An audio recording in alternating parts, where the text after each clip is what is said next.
তাহলে আমরা টেন্সের পরিবর্তনের যে আলোচনা করলাম তাতে করে তোমাদের মধ্যে যাদের এখনো টেন্সের টেবিল মুখস্থ করার প্রবলেম আছে তারা কিন্তু ওই এলোপাতারি ভুল করতে পারে। আমি এতক্ষণ যে টেন্সের আলোচনা করলাম টেন্স পরিবর্তন এগুলো বুঝছো তোমরা। এরপরে কিন্তু ন্যারেশনের আলোচনা রিপিট পাবে না। এখন আমরা আলোচনা করবো ইনভার্টেড কমার ভেতরে থাকা পার্সনের পরিবর্তন। আচ্ছা আমরা সবাই থেকে জানি যে পার্সন হচ্ছে মোট 3 ধরনের। ফার্স্ট পার্সন, ন্যারেশনের কাজ করতে গিয়ে থার্ড পার্সন কখনোই কোনো পরিবর্তন হয় না। ন্যারেশনের মধ্যে থার্ড পার্সনের কোনো পরিবর্তন নাই। তাহলে বাকি 2টা পার্সন ফার্স্ট পার্সন এবং সেকেন্ড পার্সন এর পরিবর্তন হবে। ফার্স্ট পার্সন আমরা কাউন্ট করে থাকি 6টা, এটা আমরা ধরে থাকি, আরো বেশি আছে। আই মি মাই উই আর 6টা ধরি। আর সেকেন্ড পার্সন 3টা, ইউ ইয়োর ইয়োর্স, এই 9টা পার্সন পরিবর্তন। তো 9টা তো 2 ভাগে ধরবো, ফার্স্ট পার্সন 6টা, সেকেন্ড পার্সন 3টা। তো আমরা এই ইনভার্টেড কমা এর ভেতরে যখন কোনো একটা ফার্স্ট পার্সন পাবো তখন সেটা শুরুতে থাকা যে সাবজেক্টটা আছে এটাকে ফলো করবে, এটাকে ধরবে বা এটা অনুযায়ী পরিবর্তন হবে। ইনভার্টেড কমার ভেতরে আই মি মাই উই আর আওয়ার এগুলোর মধ্যে যে কোনো একটা থাকতেই পারে এবং সেটা যে কথা বলতে ইনভার্টেড কমার ভেতরে তো অবশ্যই, কিন্তু ইনভার্টেড কমার ভেতরে যে সেন্টেন্সটা আছে এই সেন্টেন্সটা শুরুতেও থাকতে পারে, মাঝেও থাকতে পারে, শেষেও থাকতে পারে। কিন্তু আমাদের টার্গেট হচ্ছে যে সেটা কি ফার্স্ট পারসন কিনা, বুঝছো? তো ইনভার্টেড কমার ভেতরে যদি কোনো একটা ফার্স্ট পারসন থাকে সেটা পরিবর্তন হবে প্রথমে থাকা সাবজেক্টটাকে অনুযায়ী বা ওইটাকে ধরে ওইটাকে ফলো করে ওই অনুযায়ী পরিবর্তন। অনুযায়ী কি, এখানে যে পার্সনটা আছে ফার্স্ট পার্সনটা সেইটা প্রথমত এই প্রথম সাবজেক্টকে ধরবে বা দেখে দিবে, দেওয়ার পরে এখানকার যে ফার্স্ট পার্সনটা আছে সেটা তো 3টে ফর্ম, হয় সাবজেক্ট ফর্ম, নাহলে অবজেক্ট ফর্ম, আর না হলে পজিটিভ ফর্ম। তো এই ফার্স্ট পার্সনটা যে ফর্মে অবস্থান করতেছে যাকে ধরছে সে এসে ওই ফর্ম নিয়ে এ জায়গায় বোঝো নাই? এই ফার্স্ট পার্সনটা যদি এখানে সাবজেক্ট হয়ে থাকে তাহলে এই যে একে ধরছে এর সাবজেক্ট রূপটা ও জায়গাতে বলবে। এই ফার্স্ট পার্সনটা যদি এখানে অবজেক্ট হয়ে থাকে তাহলে একে ধরছে এর যেটা অবজেক্ট হয় সেইটা কি ওখানে বলবে। এখানকার ফার্স্ট পার্সনটা যদি কোনো পজিটিভ ফর্ম হয়ে থাকে তাহলে একে ধরছে এ কি করবে, পজিটিভ ফর্ম নিয়ে দেয়া ওখানে বলবে। এই হলো ফার্স্ট পার্সনের পরিবর্তন, বুঝছো? আর একইভাবে বা একই নিয়মে পরিবর্তন হবে সেকেন্ড পার্সন গুলো, তবে সেটা প্রথম সাবজেক্টকে ধরে নয়, সে ধরবে অবজেক্ট। কমা এর আগে যে অবজেক্ট আছে তাকে ধরে একটু আগে যে আলোচনা করে পড়লাম সে অনুযায়ী পরিবর্তন। অর্থাৎ ইনভার্টেড কমার ভেতরে যদি সেকেন্ড পার্সন কখনো সাবজেক্ট হিসেবে থাকে, ইউ থাকে, সাবজেক্ট হয়ে, তখন সেটা এই অবজেক্টকে ধরে ওই অবজেক্টে কি আছে মি, মি এর সাবজেক্ট কি আই, সেই আই দিয়ে ওখানে বলবে। এখানে একটা অতিরিক্ত কথা আছে যে ইউ এটা সেকেন্ড পার্সন, এইটার আবার সাবজেক্ট ফর্ম এবং অবজেক্ট ফর্ম একই, subject to you, object to you.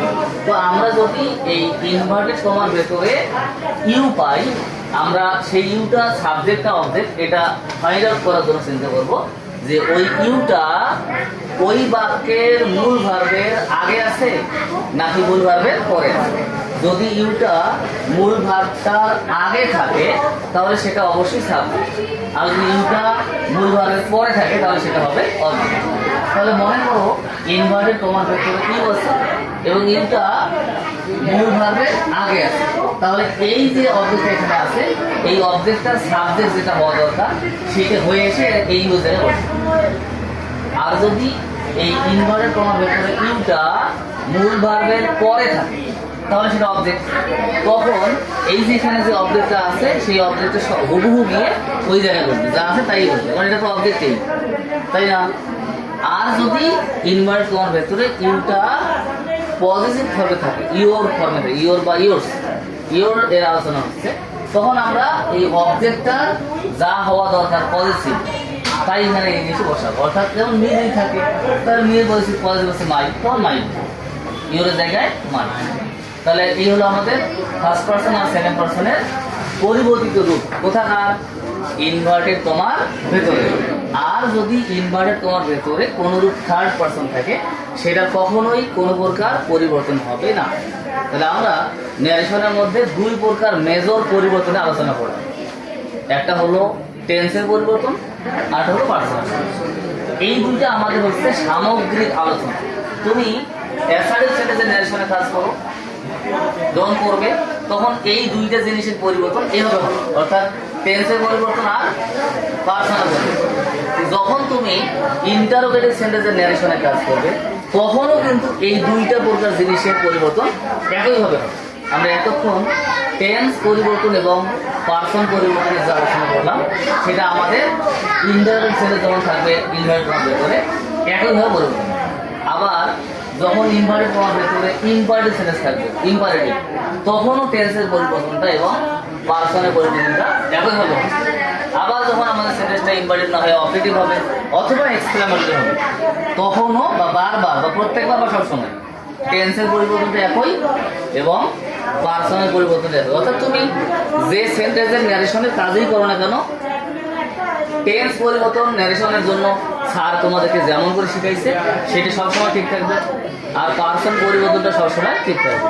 তাহলে কি এই টেন্সের পরিবর্তন আর পার্সনের পরিবর্তন এটাকে আমরা সামগ্রিকভাবে পরিবর্তন একই বলতে পারি না, বলা যায় না?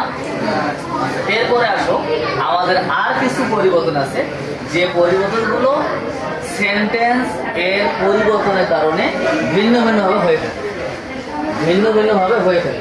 সেটা কোথাকার সেন্টেন্স পরিবর্তন? অবশ্যই ইনভার্টেড কমার ভেতরের সেন্টেন্স। এখন সেই পরিবর্তনগুলো হয়ে থাকে শুরু থেকে শুরু করে কমা পর্যন্ত, অর্থাৎ রিপোর্টিং ভার অংশের মধ্যকার পরিবর্তন। বুঝছো? আমরা একটা ন্যারেশনের মূলত দুইটা অংশ, সেটা সেন্টেন্স ন্যারেশন, প্যাজ ন্যারেশন নয়।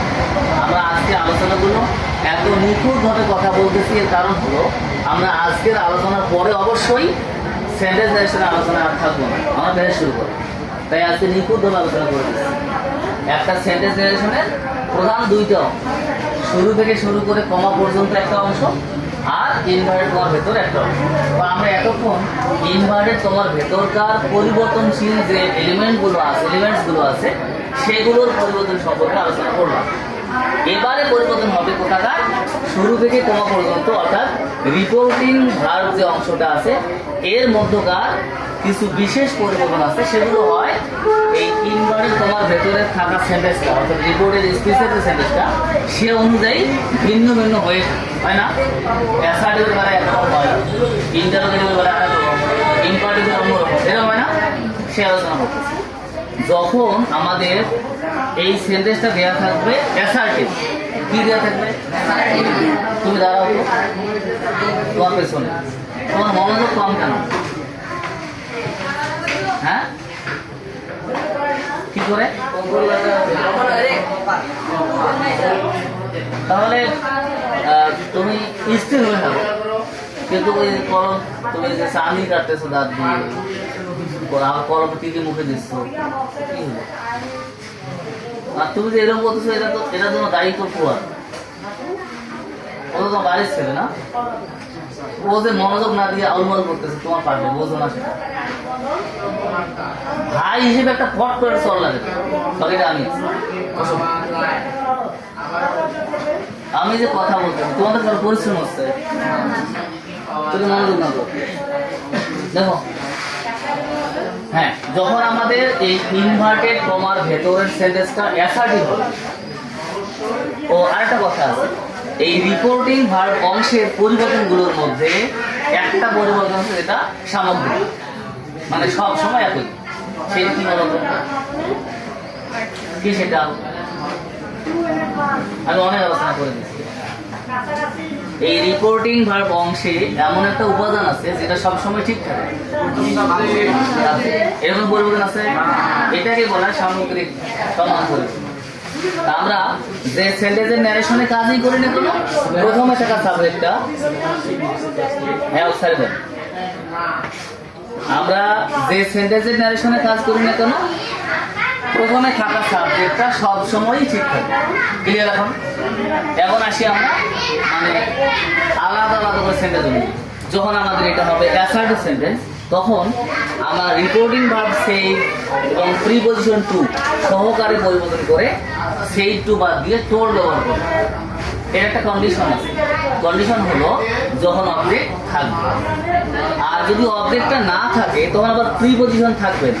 মানে এই অবজেক্ট না থাকলে প্রিপজিশন টু এটাও থাকবে না, তখন সেই ছেড়ে থাকবে। বুঝছো? আর এই সেই রিপোর্টিং ভার্বের যে প্রেজেন্ট ফর্ম যেটা করে আছে, প্রত্যেক সেন্টেন্সের বেলায় যেটা প্রেজেন্ট ফর্ম ব্যবহার আছে সেটা আমরা অটোমেটিক এমনি বুঝি না? এখানে সেই টু থাকলে টেল হবে, সেইজ টু থাকলে টেলস হবে, আর সেই টু থাকলে টোল্ড। বুঝছো? কোন সেন্টেন্সের বেলায় অ্যাসার্টিভ, কোথাকার সেন্টেন্সে অ্যাসার্টিভ? ইনভার্টেড কমার ভেতরে বলে আমরা সেই টু অথবা সেইজ টু অথবা সেই টু পরিবর্তন করে টেল অথবা টেলস অথবা টোল্ড ব্যবহার করব। কি থাকলে? অবজেক্ট থাকলে। বুঝছো? এরপরে এসে আমরা অবজেক্টটা থাকলে বসাবো, না থাকলে না বসাবো। তারপরে কমা আর ইনভার্টেড কমা বাদ দিয়ে দ্যাট বসাবো। এরপর তো ওই সাবজেক্ট থেকে ওই দিকে থাকবে, তো বুঝছি আমরা। বুঝি নাই? এবারে আসো ইন্টারোগেটিভ। যখন আমাদের ইনভার্টেড কমার ভেতরে সেন্টেন্সটা ইন্টারোগেটিভ হবে, তখন আমরা ওই প্রথম সাবজেক্ট ঠিক রাখবো, সেই টু তুলে দিয়ে আস্ক বসাবো। এখন আস্ক এর যে আলোচনা সেটা বুঝছো। আমি একটা লাস্ট যেটা বেশি ব্যবহার হচ্ছে সেটা বলতেছি। আমরা ইন্টারোগেটিভ পাইলে এখানে সেই টু তুলে দিয়ে আস্ক বসাবো, অবজেক্ট থাকলে বসাবো, না থাকলে নাই। আর কমা ইনভার্ট কমা তুলে দিয়ে ইফ অথবা যখন এই ইনভার্টেড কমার ভেতরে ইন্টারোগেটিভ সেন্টেন্সটা কোনো একটা সাহায্যকারী ভার্ব দিয়ে শুরু হবে, তখন আমরা এখানে কমা ইনভার্ট কমা তুলে দিয়ে ইফ বসাবো। আর যদি এই সেন্টেন্সের শুরুতে কোনো ডাব্লিউএস ওয়ার্ড থাকে, what is your name, what do you do ইত্যাদি, তখন আমরা কমা আর ইনভার্ট কমা তুলে ওই যে শুরুতে ডাব্লিউএস ওয়ার্ডটা আছে ওটাকেই বসাবো। তারপর বাকিটা আগের মতো সাবজেক্ট থেকে বাকি টেন্স আর পারসনের একই ধরনের পরিবর্তন করে আগাবো। ঠিক আছে? এরপরে আসো যদি আমাদের সেলেক্ট হয় ইম্পারেটিভ, তখন আমরা প্রথম সাবজেক্ট ঠিক রেখে সেই টু তুলে দিয়ে অর্ডার, অ্যাডভাইস, রিকোয়েস্টেড, ফরম্যাটেড এগুলো বসে। কি অনুযায়ী? এই ইম্পারেটিভ সেন্টেন্সটার অর্থ অনুযায়ী। অর্থটা যদি আমাদের কোনো কিছু আদেশ করা বোঝায় তাহলে অর্ডার হবে, অর্ডার হবে। উপদেশ দেওয়া বোঝালে অ্যাডভাইস হবে, অনুরোধ করা বোঝালে রিকোয়েস্টেড হবে, আর নিষেধ করা বোঝালে ফরম্যাটেড হবে। এটা না? আচ্ছা, এরপরে আমরা কি করবো? অবজেক্ট থাকলে বসাবো, না থাকলে নাই। কমা আর ইনভার্ট কমা তুলে দিয়ে টু বসাবো, কমা আর ইনভার্ট কমা তুলে দিয়ে টু, টু তে বসাবো। টু এর পরে কাজ হলো এই যে ইম্পারেটিভ সেন্টেন্সটা মূল ভার্বের প্রেজেন্ট ফর্ম থেকে বাকি হবে।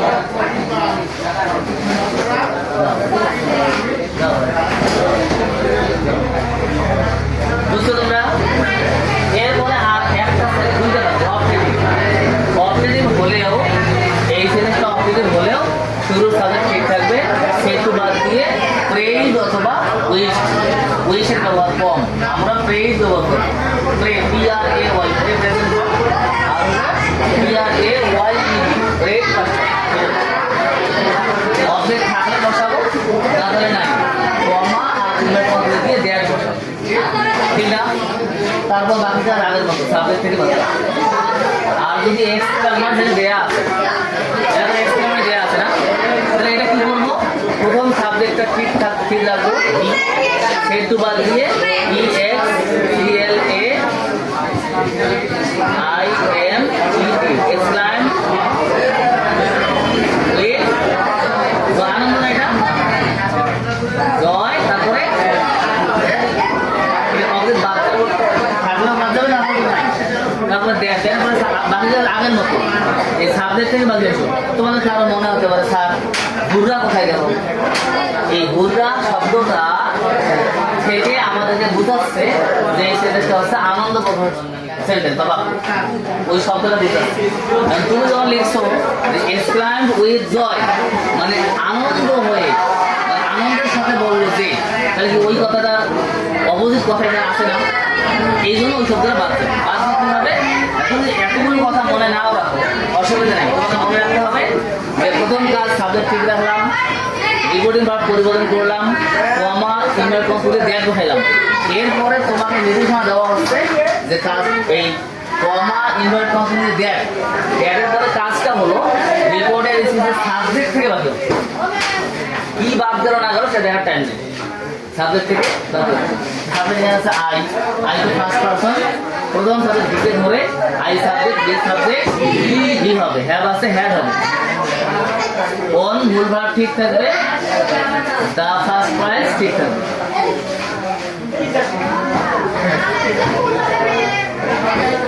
বুঝছো? এই যে এটা একটা আমি আজকে একভাবে একটা সিকোয়েন্স মেনটেন করে তোমাদের বুঝাইলাম, কিন্তু এখানে আরো কথা আছে। যদি আবার তোমরা এইটে 5% এর পরিবর্তন, এটা তো ঠিক থাকে।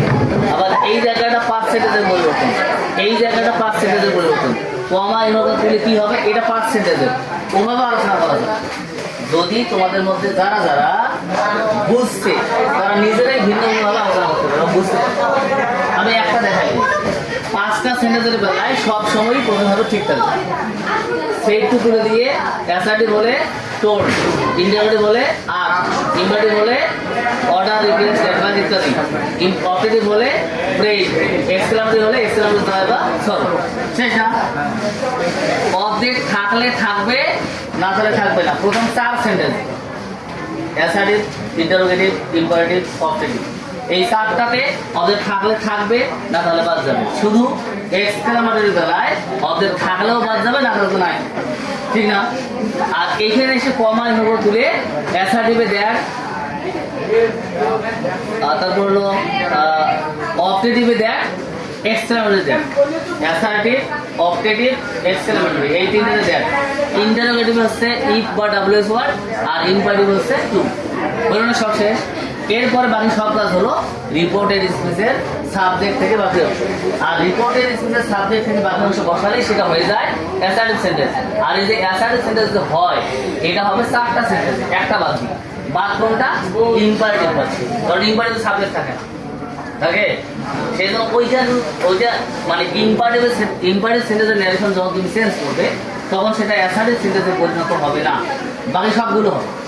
তার মানে তোমার অ্যাসার্টিভ ন্যারেশন না, অ্যাসার্টিভ ন্যারেশন তুমি অ্যাসার্টিভ বানাবে, অ্যাসার্টিভের অ্যাফার্মেটিভ আছে তুমি অ্যাফার্মেটিভ বানাবে, অ্যাসার্টিভের নেগেটিভ আছে নেগেটিভ বানাবে, ইন্টারোগেটিভ আছে অ্যাসার্টিভ বানাবে, ইম্পারেটিভ আছে ইম্পারেটিভই থাকবে টু দিয়ে, অপটেটিভ আছে অ্যাসার্টিভ হবে, এক্সক্লামেটিভ আছে অ্যাসার্টিভ, সব অ্যাসার্টিভ একটা ছাড়া, ঠিক না? এখন এভাবেও ন্যারেশন আলোচনা করা যায়। তোমরা এখন গাইড বলবো আমরা আগামীকাল ন্যারেশন শুরু করবো, মানে সেন্টেন্স ন্যারেশনের আলোচনা কালকে আর হবে না, আমরা সোজা তোমরা ইংরেজি গাইডটা সবাই নিয়ে আসবে কালকে ইংরেজি গাইডটা সবাই নিয়ে আসবে। ওর মধ্যে আমাদের যে মডেলগুলো চললো আমরা কত 4 থেকে শুরু করছি, এবারে 4, 5, 6 আছে, 7-এ আছি নাকি? তো আমরা 4 থেকে শুরু। হ্যাঁ ওইটাই আমার কাছে পাবে না, পাবে 2 দিন পাবে। আমি এর মধ্যে তোমাদের ডাবল ক্লাস নেব, মানে ম্যাম তার ক্লাস নেবে, এক হয়ে যায়। আমি অন্য কোনো ক্লাস সাসপেন্ড করে দিয়ে অথবা এক্সট্রা টাইম দিয়ে তোমাদের ন্যারেশনটা আর ট্রান্সফরমেশনটা পরীক্ষার আগে শেষ করে দেবো। যারা লেখাপড়া করে গিয়ে তোমরা আসো তারা যেন অল্প পরিশ্রমে পরীক্ষা ভালো লিখতে পারো। মানে ন্যারেশন যেটা আছে তোমাদের ওটা হলো তোমাদের 4 নাম্বার না, 4 নাম্বার ন্যারেশন না, 4 নাম্বারটা যেন বাড়িতে পরিশ্রম না করেও তোমার পারো সে সিস্টেম করবে। এবং 5 নাম্বার ট্রান্সফরমেশন। তো কালকে আমাদের তো শুক্রবার, শনিবার তো আমার ক্লাস নাই, কিন্তু শনিবার তোমাদেরকে আমার ডায়েরির পড়া ক্লিয়ার করে আসতে হবে। কারণ আমি শনিবার যে কোনো ক্লাসে হঠাৎ করে এসে তোমাদের একটা ক্লাস দিতে পারি, একটা ক্লাস বদল করে আমি নিতে পারি, এটা একটা। আর যদি না নেই তাহলে ছুটির পরে তোমাদের 1 ঘন্টা পরে দিতে পারি, ঠিক আছে? প্রস্তুতি নিয়ে আসবো। তার মানে আজকে যে ডায়েরিটা আমার দেওয়া হবে মাথায় নেওয়া যাবে না যে আগামী শনিবার থেকে বৃহস্পতিবার তো সারে ক্লাস নাই, এটা পরে, এটা না। আজকে যে ডায়েরি দিচ্ছি ডায়েরি লিখে নাও, ডায়েরি বের করো, আর ডায়েরির কাজগুলো সব ক্লিয়ার করে শনিবার। তার মানে রিটেন আমার কাজ কি না করে আসতে হবে, রিটেন ক্লাস হবে 100%, আর আমার ক্লাসটা হবে 100% যে কোনো ডায়েরি কিনে বা মডেল কত 7 ছিল না, 7-এর 1-2 ছিল নাকি? ফুয়াদ কি বাইরে 7 নম্বরে কত ছিল? 1-2 ছিল। মডেল 6-এর 6 আর 7-এর 1-2 আজকের আগে লিখবা মডেল 7-এর 3-6, মডেল 7-এর 3-6 এবং কি কম্পোজিশন এটা যেটা পড়াচ্ছি, হ্যাঁ লিখে দাও মডেল 7-এর 3-6 এবং জার্নি বাই বোথ সম্পূর্ণ রিভিশন পড়া ও লেখা। একবার লিখে আনবে সবাই, মডেল 7-এর 3-6 এবং জার্নি বাই বোথ সম্পূর্ণ রিভিশন পড়া এবং লেখা। একবার দেখে লিখে আনবে, আমি এখানে না দেখে লিখে নেব।